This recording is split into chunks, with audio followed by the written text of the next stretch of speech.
देखिए, brain tumour जो cancer भी हो सकता है या नॉन कैंसरस ग्रोथ भी हो सकता है। हेडेक काफ़ी सीवियर हो रहा है, साथ में उसमें उल्टी अगर होती पेशेंट्स होते हैं जिनको बॉडी पे दाने हो जाते हैं, बड़े बड़े मोटे मोटे गांठें हो जाती हैं, चेहरे पे हो जाती हैं, बॉडी दिखेगी नहीं। दूसरी बात कि अब माउथ कैंसर से बचने के लिए टोबैको और ये सारी चीज़ें मना की जाती है, मगर इसके लिए ब्रेन ट्यूमर के लिए क्या ऐसा कुछ है कि जिस चीज़ से बचना चाहिए कि ये एक वजह हो सकती है ब्रेन ट्यूमर की? नमस्कार, आदाब, सत श्री अकाल। लाइव नेशन 7 में आपका स्वागत है। मैं शादाब मलिक।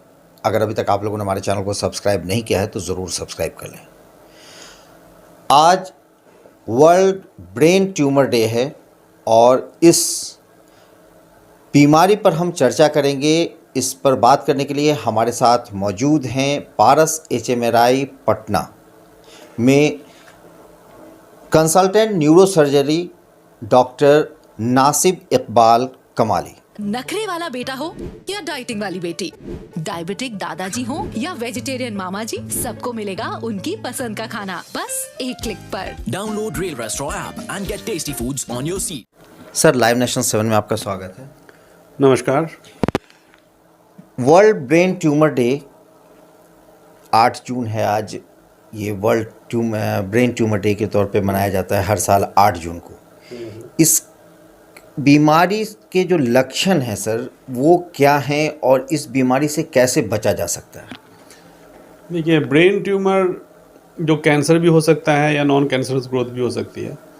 इसके लक्षण कई तरह के होते हैं, that depends on age and also on the location of the tumour. जो और कुछ नॉन स्पेसिफिक ट्यूमर सिम्टम्स भी होते हैं, जैसे कि जो नॉन स्पेसिफिक सिम्टम्स हैं, यानी कि कोई भी गांठ अगर ब्रेन में बन जाए तो वो अगल बगल की जो नसें होती हैं उस पर दबाव डालती हैं। इसकी वजह से नसों के दबाव की वजह से कुछ सिम्टम्स आते हैं और ब्रेन में प्रेशर बढ़ने की वजह से कुछ सिम्टम्स आते हैं। तो जनरल सिम्टम्स हैं जैसे कि सर का दर्द होना, उल्टी होना, धुंधला दिखाई देना। और अगर ये ट्यूमर धीरे धीरे बढ़ता है तो नसों को दबाता है। तो जैसे मान लीजिए चलने की नस अगर प्रभावित होती है तो चलने में दिक्कत आती है, आँखों की नसों पर दबाव आता है तो देखने में दिक्कत होती है। अगर मान लीजिए कि बोलने चालने की नसों पे दबाव है तो बोलने चालने में पेशेंट्स को दिक्कत होती है, कई बार आवाज़ चली जाती है और साथ में कई बार दौरे पड़ सकते हैं, सीजर्स जिसको कहते हैं। बल्कि ये कहा जाता है कि अगर कोई जवान पेशेंट है और उसको ज़िंदगी में पहली दफ़ा दौरे पड़ रहे हैं सर दर्द के साथ, तो मोस्ट ऑफ द टाइम ये ट्यूमर की तरफ ही ये इसका इशारा करता है। नखरे वाला बेटा हो या डाइटिंग वाली बेटी, डायबिटिक दादाजी हो या वेजिटेरियन मामा जी, सबको मिलेगा उनकी पसंद का खाना बस एक क्लिक पर। Download Rail Restaurant app and get tasty foods on your seat. इसके अलावा बच्चों में भी कुछ ट्यूमर्स होते हैं और वो कई बार ऐसे प्रेजेंट करते हैं जैसे बच्चों के सर ऐसे में बच्चों के सर का साइज़ बड़ा होने लगता है, आंखें नीचे की तरफ झुक जाती हैं, चलने फिरने में दिक्कत होने लगती है। अर्ली मॉर्निंग हेडेक इसको कहते हैं। जो थोड़ा बड़े बच्चे हैं उनमें अर्ली मॉर्निंग हेडेक को कंप्लेन करते हैं और साथ में उल्टी भी होती है।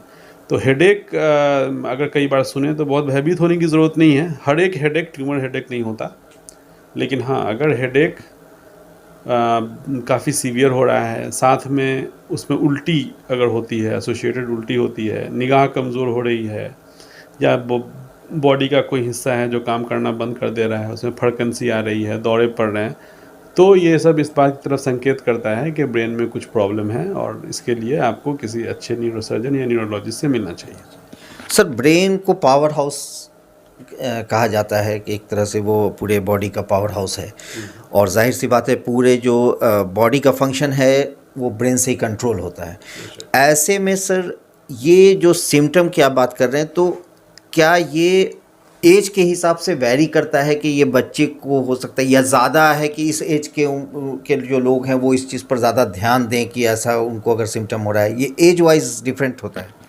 देखिए, actually no age is immune to brain tumour. Okay, brain tumour बच्चों में भी हो सकता है, बड़ों में भी हो सकता है, बूढ़ों में भी हो सकता है, लेकिन डेफिनेटली जो प्रोडक्टिव एज ग्रुप है, स्पेशली 20 to 50 या 40 एज ग्रुप जो होती है, वो ज़्यादा अफेक्टेड है।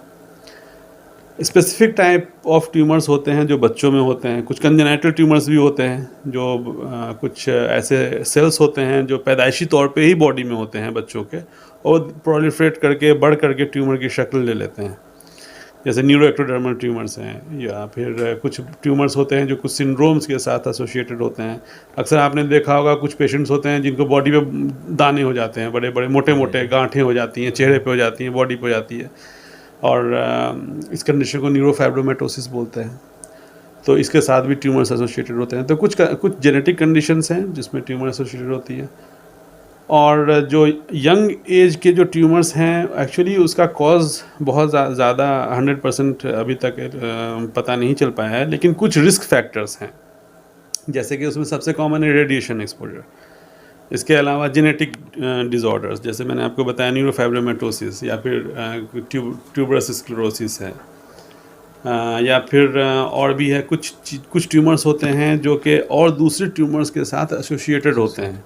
जैसे कि मान लीजिए किसी मरीज़ को घेगा है, ग्वाइटर, और साथ में न्यूरोफाइब्रोमेटोसिस भी है, ऐसे पेशेंट में थोड़ा संभावना ज़्यादा रहती है कि उसको ट्यूमर हो सकता है, तो उनको स्क्रीनिंग करानी चाहिए ब्रेन की। या फिर कुछ फैमिली हिस्ट्रीज़ होती है कि ठीक है, किसी मरीज़ में फैमिली में ही ख़ास तरह के ट्यूमर्स चलते आ रहे हैं, जैसे कि अब बड़ी आंत का ट्यूमर होता है, जो फैमिलियल एडिनोमेटोसिस पॉलीपोसिस बोलते हैं उसको। तो ऐसे मरीज़ों में भी सर का ट्यूमर या ब्रेन ट्यूमर कॉमन होता है। ऐसे मरीज़ों these patients are at risk, और उनको ये इसकी स्क्रीनिंग करानी चाहिए। तो सर ऐसे जो कैंसर होता है, जैसे माउथ कैंसर है या फिर ब्रेस्ट कैंसर है, तो मतलब ब्रेन ट्यूमर तो ऐसी चीज़ है कि वो बाहर से दिखेगी नहीं। दूसरी बात कि अब माउथ कैंसर से बचने के लिए टोबैको और ये सारी चीज़ें मना की जाती है, मगर इसके लिए ब्रेन ट्यूमर के लिए क्या ऐसा कुछ है कि जिस चीज़ से बचना चाहिए, कि ये एक वजह हो सकती है ब्रेन ट्यूमर की? बहुत ही क्लियर कट इसका आंसर देना मुश्किल है। कुछ ही बिल्कुल आइडेंटिफाइबल कॉजेज़ जिसको बोलते हैं कि एकदम प्रूवन रिलेशनशिप के ये कॉज की वजह से ब्रेन ट्यूमर हो रहा है, बहुत ही चंद हैं, जिसमें सबसे मोस्ट इम्पॉर्टेंट है रेडिएशन एक्सपोजर।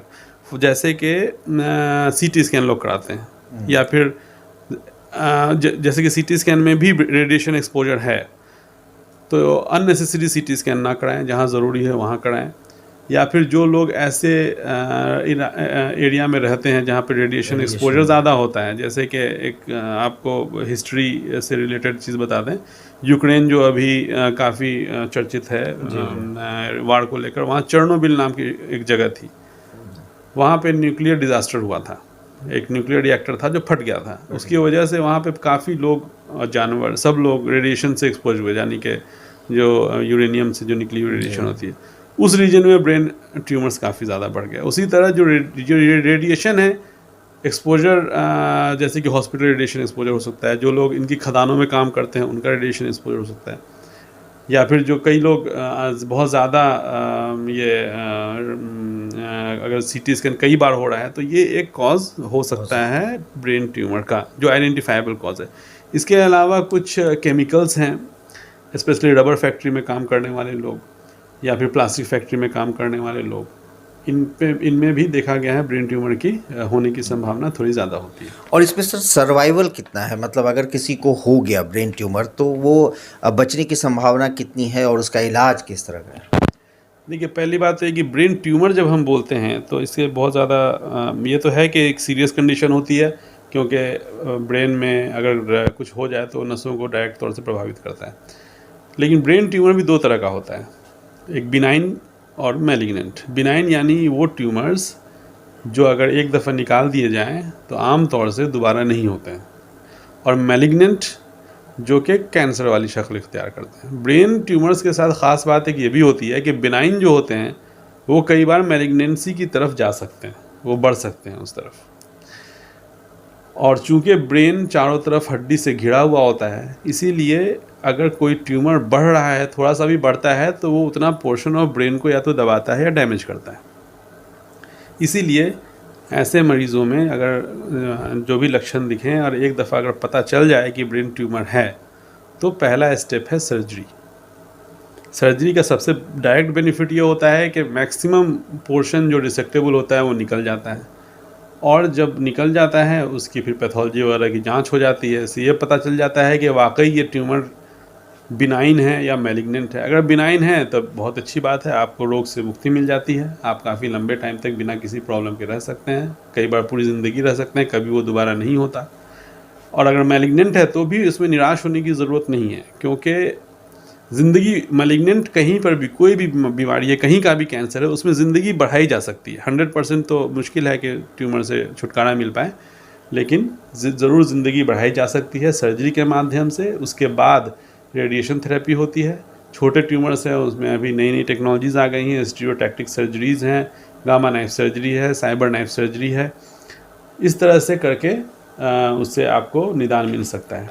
अब रही बात जो आपने पूछी कि कितना ज़िंदगी बढ़ सकती है, तो जो बिनाइन ट्यूमर्स हैं, जो कैंसर नहीं है, वो तो समझिए कि अगर एक दफ़ा ऑपरेशन हो गया तो ज़िंदगी में फिर कभी दोबारा होता नहीं है, आपकी ज़िंदगी पूरी तरह सेफ़ है। अगर कैंसर है उसमें बिल्कुल ज़िंदगी थोड़ी कॉम्प्रोमाइज़्ड होती है। मैक्सिमम सर्वाइवल रेट जो बताया जाता है वो 2 साल बताया जाता है, टेकिंग ऑल द जो सबसे ख़राब ट्यूमर होता है जिसको ग्लायोब्लास्टोमा बोलते हैं, उसकी हम बात कर रहे हैं। इसमें भी अगर मान लीजिए किसी को, इसमें भी निराश होने की ज़रूरत नहीं है कि सिर्फ 2 साल ही मिलेंगे, क्योंकि वो 2 साल भी किसी के लिए बहुत ज़रूरी हो सकते हैं। कोई इसमें अपनी ज़रूरी काम कर सकता है, कुछ ज़रूरी फ़ैसले ले सकता है, कोई अपनी बच्चों की शादियां कर सकता है, कोई तो इसलिए वो जो कुछ चंद दिन भी जो मिल पा रहे हैं वो भी एक गनीमत समझनी चाहिए और पेशेंट का इलाज कराना चाहिए ज़रूर।